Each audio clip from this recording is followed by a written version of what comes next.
dan kita sama-sama belajar bagaimana Tuhan berkarya dalam seluruh kehidupan kita.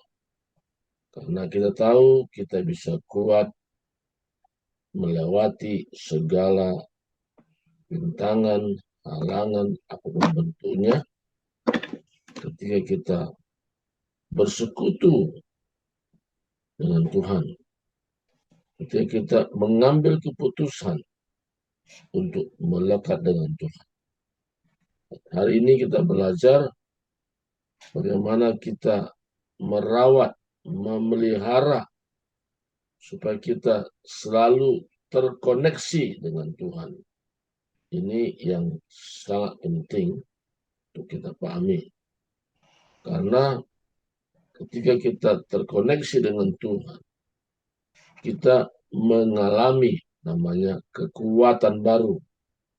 Kita akan mengalami namanya sesuatu kehidupan yang supranatural, bukan seperti biasa-biasa.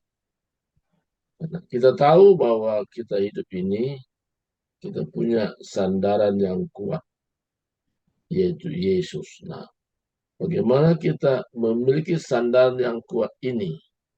Ini yang sangat penting untuk kita belajar ini, tentang sandaran ini. Mari kita berdoa dulu. Terima kasih Tuhan. Hari ini kami siapkan hati kami untuk Engkau berbicara kepada kami secara pribadi, untuk kami belajar memahami maksud dan kehendak Tuhan. Karena kami tahu dalam hari-hari di mana kami hidup, semua dalam penyertaan, semua dalam pimpinan Tuhan sendiri. Dan kami belajar untuk kami taat atas apa yang Tuhan perintahkan bagi kami saat ini. Berfirmanlah Engkau Tuhan, kami siap mendengarkannya. Di dalam nama Yesus Kristus, kami sudah berdoa. Amin. Nah, hari ini kita belajar bagaimana kita hidup di dalam pimpinan Tuhan. Ini sangat penting untuk kita pahami dalam hari-hari di mana kita hidup, kita dalam pimpinan Tuhan. Sehingga dalam membuat sebuah keputusan, tidak menurut apa yang kita mau, tapi apa yang Tuhan mau. Matius pasal yang ke-7. Di sini kita perhatikan ayat yang ke-38 katakan, barang siapa percaya, Matius Yohanes ya, Yohanes 7 ayat 8, barang siapa percaya kepadaku, seperti yang dikatakan oleh kitab suci, dari dalam hatinya akan mengalir aliran air hidup. Saya baca sekali lagi. Barang siapa percaya kepadaku, seperti yang dikatakan oleh kitab suci, dari dalam hatinya akan mengalir aliran air hidup. Nah, di sini dikatakan barang siapa percaya. Jadi percaya ini adalah bagian yang sangat penting. Percaya bagian di mana untuk kita bisa bertindak. Karena Tuhan mau di dalam hati kita akan mengalir aliran air hidup. Kata air hidup artinya yang terpancar dari hati kita adalah firman Tuhan. Yang mengalir adalah perkataan Tuhan. Karena Tuhan mau kita ini berbeda sikap kita menghadapi masalah, problem dalam dunia ini. Semua manusia punya masalah. Tapi Tuhan mau apapun kondisi situasi yang kita sedang hadapi, dalam hati kita akan mengalir aliran-aliran air hidup. Artinya dalam dunia ini kita menjadi saksinya Tuhan. Dalam dunia ini cara kita hidup berbeda dengan pola dunia. Kalau kita menyadari rencana Tuhan ini, kita mulai mempersiapkan diri. Apa yang menyumbat, apa yang membuat tidak mengalir, apa yang membuat tidak terpancar kehidupan. Nah, pertama saudaraku, untuk kita bisa memahami lebih jauh, kata mengalir tadi ada berbicara tentang ibaratkan peranan Roh Kudus dalam setiap manusia. Bagaimana Roh Kudus bekerja. Jadi Roh Kudus ini bekerja ketika diberikan kebebasan. Jadi Roh Kudus tinggal dalam hati kita, tapi apakah kita berikan kebebasan dia bekerja? Ya. Kalau kita lanjut ayat yang ke-39 katakan, yang dimasukkannya ialah roh yang akan diterima oleh mereka yang percaya kepadanya. Sebab roh itu belum datang karena Yesus belum dimuliakan. Artinya karena Yesus belum disalib, belum darahnya tertumpah atau tercurah.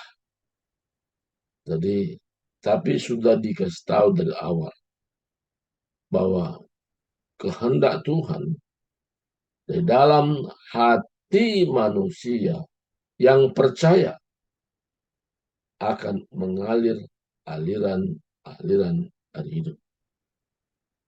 Jadi ada kata yang percaya. Jadi kalau tidak percaya, tidak terjadi. Jadi dalam hal ini, percaya ini menjadi syarat mutlak supaya terjadi dalam hatinya akan mengalir aliran-aliran air hidup. Untuk hal itu kita perlu menjaga hati kita. Karena hati inilah tempat terpancarnya, tempat air mengalir, yaitu air hidup. Atau katakan tempat di mana Roh Kudus menyatakan kehendaknya melalui hidup kita. Amsal 4 katakan ayat 3, jagalah hatimu dengan segala kewaspadaan, karena dari situlah terpancar kehidupan. Jadi situasi-situasi yang kita hadapi, yang saat ini yang terjadi, Tuhan mau kita menjadi saksinya. Kenapa dalam situasi-situasi yang tidak menyenangkan kita menjadi saksinya? Disinilah pembuktian bagaimana Roh Kudus bekerja dalam setiap orang yang percaya. Setiap orang yang percaya. Makanya tentang percaya ini bisa kita garis bawahi yang sangat penting sekali. Kata percaya artinya setuju dengan Tuhan. Kata percaya artinya merendahkan diri. Karena ibarat air tadi, air mengalir dari tempat tinggi ke tempat yang rendah. Nah, makanya tanah hati kita ini perlu kita menjaga. Menjaga dari hal apa? Manusia condong atau cenderung untuk tinggi hati. Untuk tinggi hati tidak perlu belajar. Tapi Yesus katakan, belajarlah kepadaku karena aku lemah, lembut, dan rendah hati. Jadi salah satu syarat mutlak supaya mengalami bagaimana Roh Kudus bekerja di dalam hatinya. Dia belajar untuk rendah hati. Karena air mengalir dari tempat tinggi ke tempat yang rendah. Jadi air mengalir dalam kehidupan orang yang belajar untuk rendah hati. Jadi hati ini perlu dijaga. Dalam komunitas ketika kayak belajar di Malang, ada 3 syarat besar pembuktian orang rendah hati. Pertama, yaitu dikatakan faithful atau setia. Orang rendah hati itu pasti belajar setia. Yang kedua, available, tersedia. Memberi waktunya kepada Tuhan. Sesibuk apapun dia, tapi kalau untuk Tuhan, dia beri waktu. Dia tahu dia masih bisa bernapas lega oleh karena Tuhan yang memelihara tentunya. Yang ketiga, teachable. Orang yang senantiasa rindu belajar, diperlengkapi lagi. Jadi ketiga hal ini disebut dengan kata FAT, F-A-T. Nah, saudaraku, untuk rendah hati ini menjadi syarat mutlak orang yang percaya mengalami dalam hatinya akan mengalir aliran ini. Nah, makanya Roh Kudus dicurahkan ketika Yesus naik ke surga. Yesus berjanji, aku tidak akan meninggalkan kamu sebagai yatim piatu. Aku memberikan kepadamu roh penolong atau roh penghibur. Dan apa janjinya kepada orang percaya?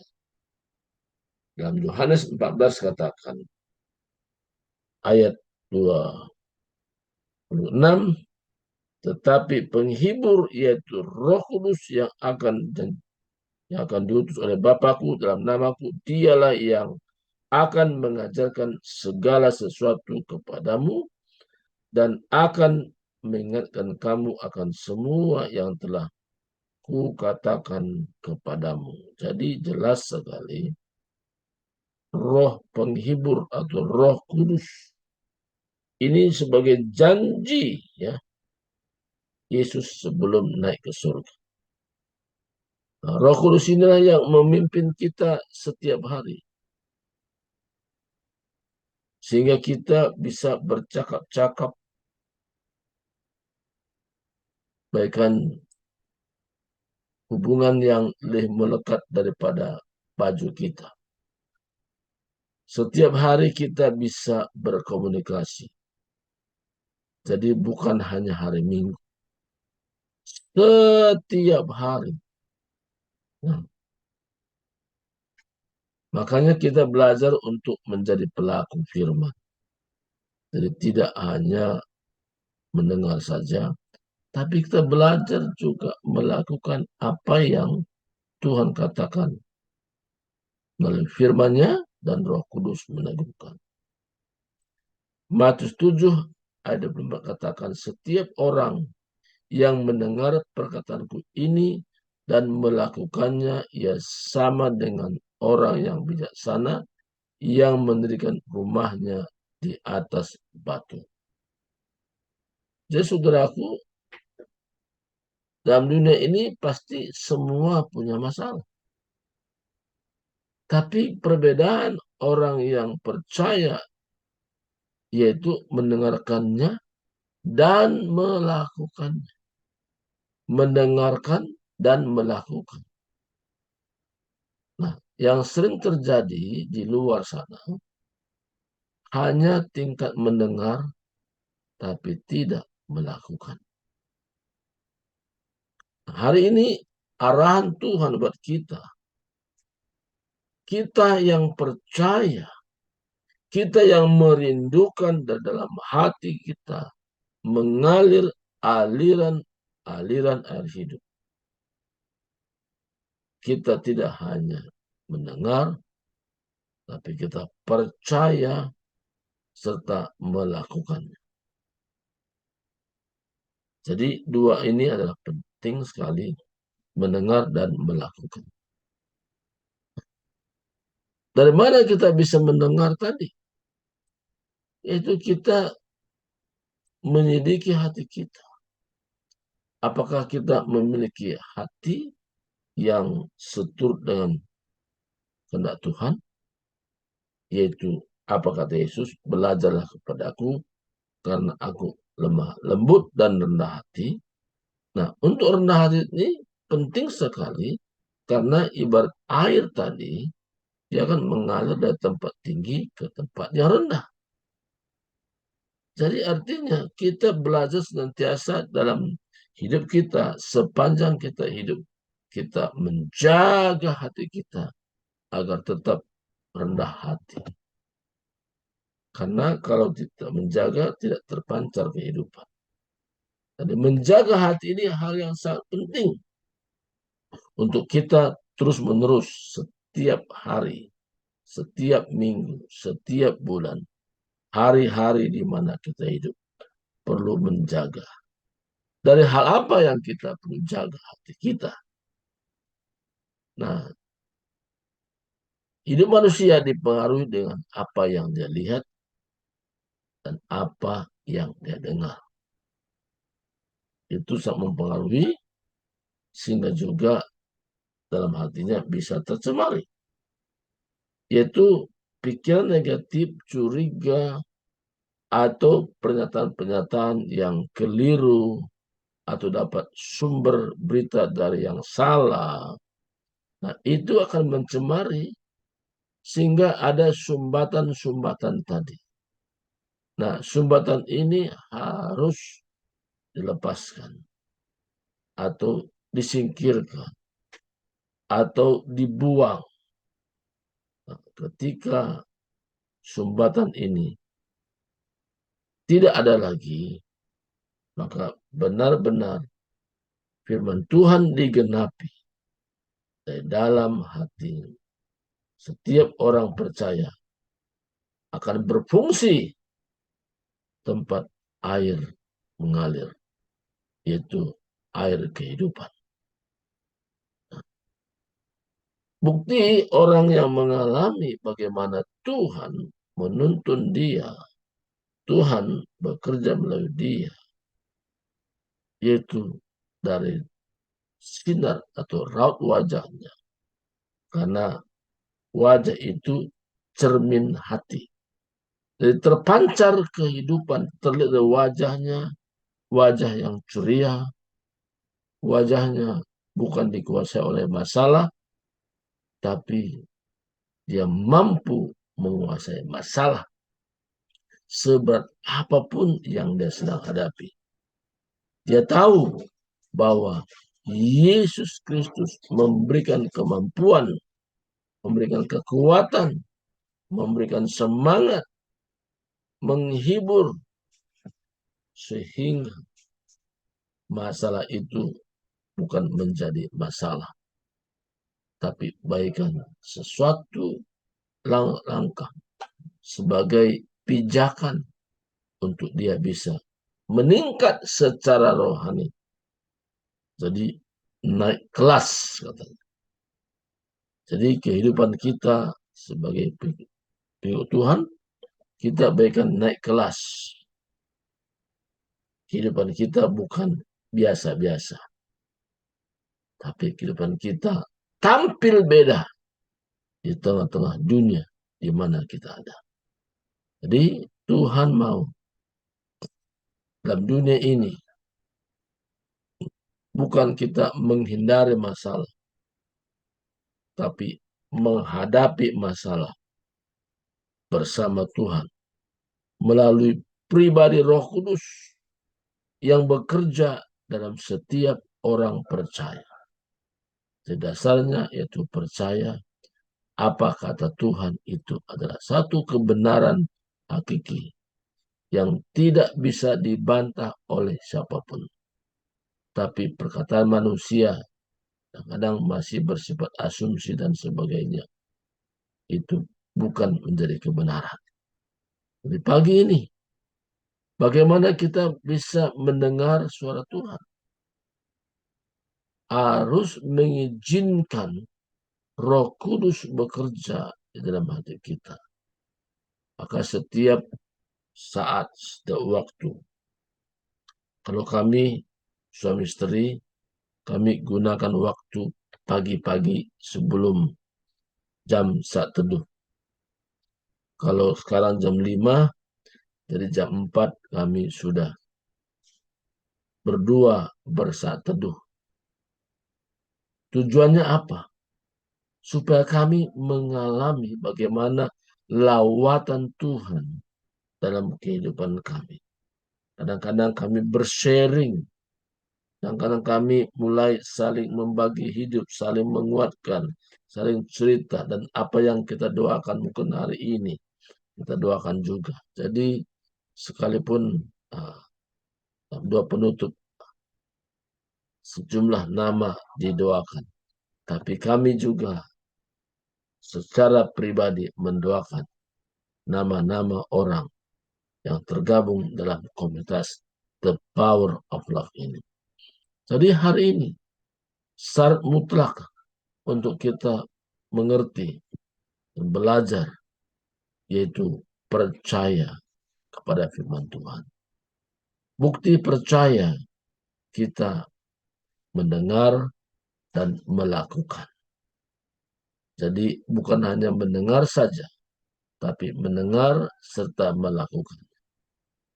Dengan cara demikian, sama dengan mengizinkan Roh Kudus bekerja leluasa di dalam hati kita. Dan Roh Kudus akan menuntun kita kepada satu kehidupan yang lebih meningkat lagi. Ketaatan kita kepada suara Tuhan itu menentukan bagaimana memberikan hati kita bagaikan tempat mata air yang mengalirkan aliran-aliran air hidup. Jadi hari ini saya tidak panjangkan. Tuhan, mari kita berdoa. Terima kasih Tuhan, hamba-Mu sudah selesai berbicara. Tetapi Roh Kudus berbicara secara pribadi ke dalam hati kami, agar kami mengerti bagaimana kami hidup, bagaimana kami bisa mendengarkan suara Tuhan. Itu kami percaya menjadi pelaku firman Tuhan. Apa yang kami tahu bukan hanya sekedar tahu, tapi kami menjadi pelaku firman Tuhan. Dan kami lakukan bukan kata manusia, tapi apa kata Tuhan melalui firman-Nya. Itu yang kami lakukan. Terima kasih Tuhan, Engkau menjabarkan ke dalam hati kami lebih dalam lagi tentang maksud dan kehendak Tuhan di dalam hidup kami. Di dalam nama Kristus kami sudah berdoa dan bersyukur. Haleluya. Amin.